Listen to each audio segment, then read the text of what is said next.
Let's get an update from there. My colleague Linda Lela is on standby. Good morning, Linda. And what is happening at Safari Park Hotel this morning?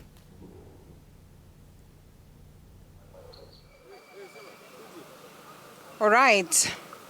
Thank you so much, Fred Indimuli. As you have rightfully put it, I am standing right here at Safari Park here in Nairobi, anticipating a great day of celebration, reconciliation, forgiveness, as per the theme of this year's, or better yet, the 23rd National Prayer Day, an event that most of the times will be every last Thursday of May.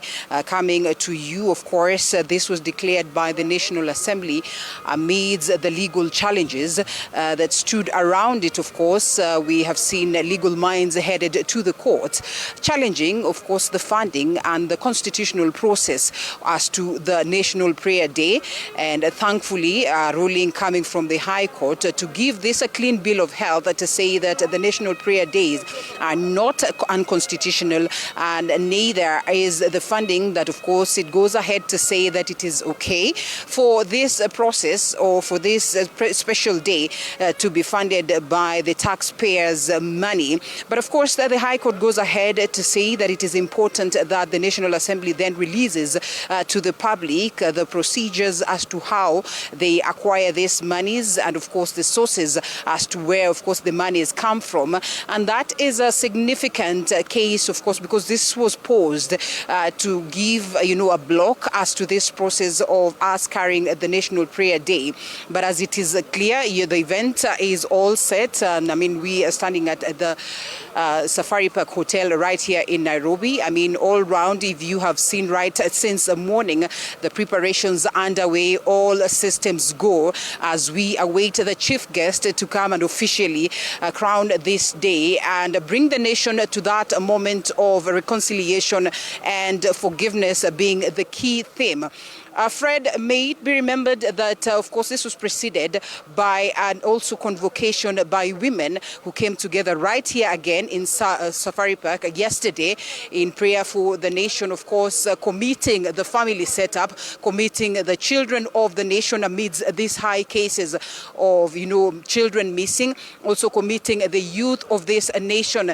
And the First Lady, who was the one who was conducting this session yesterday for the women, of course, coming to this. And remember also that session prepared by the female National Assembly members, and of course calling upon the nation that it is critical for us to come together, especially to pray for the month of June and July, signifying or perhaps highlighting the cases that we have witnessed in the past about 2-3 years, I would say, right from the finance bill matter, where we got our nation headed to, protests that really destabilized us in a huge way. And therefore, the First Lady put that clarion call that it is critical as a nation that we come together to ensure that we put our heads and call upon the Maker to give us peace and reconciliation, and above everything, forgiveness. And so, Fred, that is basically what played out yesterday, preceding or perhaps setting stage for this great event that is normally carried annually with the nation, and most of them, of course, conducted by the president, that are taking, of course, charge right from the time the prayer sessions began, or perhaps the breakfasts began right here in the country.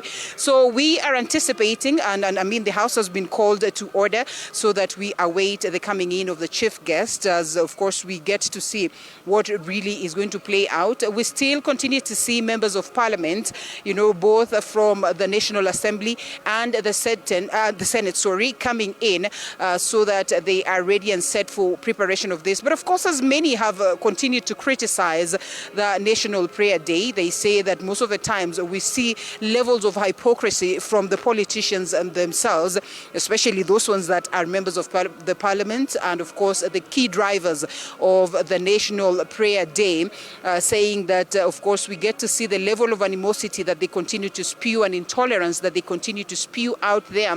And most of the Kenyans perhaps doubting the, genuineness that comes along with this moment of prayer. But as they would rightfully say, this is the most critical and perhaps that one moment that brings them all from all different walks of life and different political divides to come together so that at least we can all put the nation into the name of the Father, so that at least we get to see ourselves steer it forward.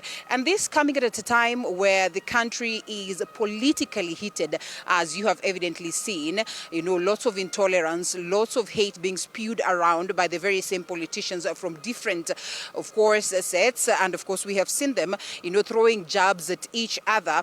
But of course, this is the moment where they all come together in a celebration of this. So, Fred, so far, not much yet, apart from the fact that, people are continue to trickle in preparation of that. At the moment, there'll be much to, of course, let you know about. I'll definitely be here to come your way and give you updates of the guests that we expect. But as always, we would expect, that there's going to be representation from across, definitely the members of parliament, and not forgetting the judiciary and the executive itself. So before I get to say much, Fred, I think I'll hand it over back to you, as of course you continue with the discussion. We'll be coming your way shortly.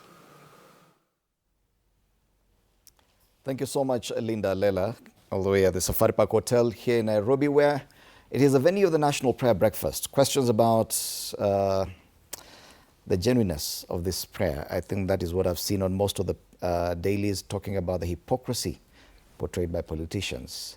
And that's a discussion we need to have here as well.